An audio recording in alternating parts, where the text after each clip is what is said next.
What's going on, everybody? You're watching Thisvthattv and you're watching my review of Spice and Wolf. Now, this review of both seasons, so if you have not seen this season, you should be fine because this review does not contain spoilers. When I first found out about Spice and Wolf, I was skeptical because I had heard that the series revolved around monetary and economic principles, and I wondered how entertaining a series like that could really be. I'd also heard that there was a lot of dialogue in this series, and I feared that I would be bored by the discussions about economics and other subjects that I'm not particularly interested in. But I'm very glad to say that I was dead wrong about this series. And Spice and Wolf managed to take topics that I cared little about and make them very entertaining and interesting.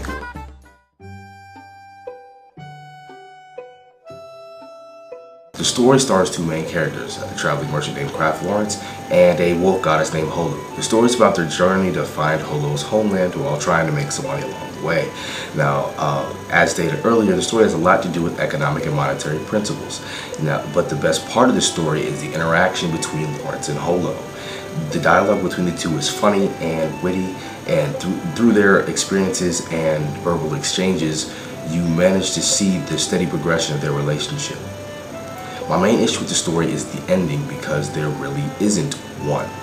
The last season concludes without them finishing their journey. So if you want to learn the rest of the story, you're going to have to read the light novels, which is very disappointing considering how much I enjoyed this series and because it's very unlikely that we will get a third season.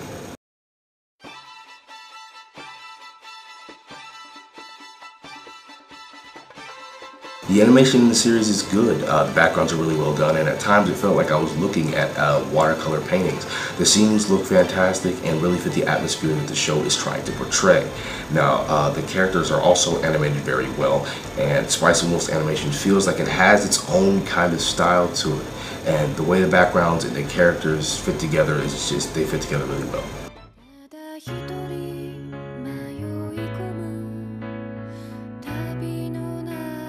The sound in Spice Wolf is fantastic. The soundtrack is varied and sets the mood in the scenes that they're in very well. The music can be bright and cheerful, but it also can be very somber and melancholy. It helps to immerse you in the middle-aged setting of the show. The music sounds like something that you might hear at a Renaissance fair, which is a good thing. The openings and endings of the show are really well done, and they fit the show both lyrically and sonically. The first ending was so catchy that it was stuck in my head for days. The characters in Spice and Wolf are what make the story and the series as a whole work so well. The interactions between the characters take up the majority of the show, and it's fine because that's the most interesting part. The dialogue between the characters not only advances the plot, but it also serves as the story's main source of humor. While Lawrence doesn't have the most interesting motivations or backstory, he's still a very likable character. That's partly because he's very good at what he does, which is being a traveling merchant, and also because he's a very smart character. Now, Holo, who is one of, if not my favorite female anime characters ever, compliments him very well. This is not only because she's a smart character, but also because she doesn't really fit into any of the female anime character stereotypes. While there may be times where she temporarily fits into one of those stereotypes, those are temporary and they don't change who she is as a character, and it doesn't change how she acts as a character. Now, both of the main characters are well-rounded and interesting to watch, and the side and supporting characters in this series are also good.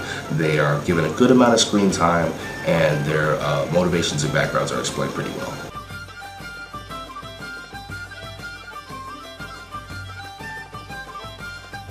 I really enjoyed watching Spice and Wolf. Even though the series has a lot of dialogue, I didn't get bored while I was watching the series. I found the conversations between the characters, even the ones about economics, to be very interesting.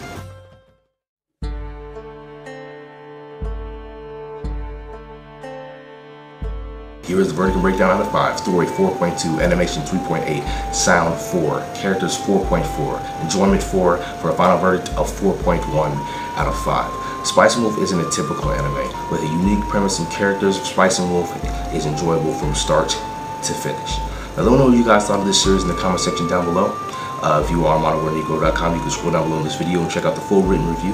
The annotation will take you to my previous review of Cowboy Bebop, or you can click the list playlist on the side, and that will take you to my channel and give you a little information about what my channel is about. Also, if you would like to subscribe, please click the subscribe button down below. Now, please make sure to like the video if you like the video, and I'll talk to you guys later.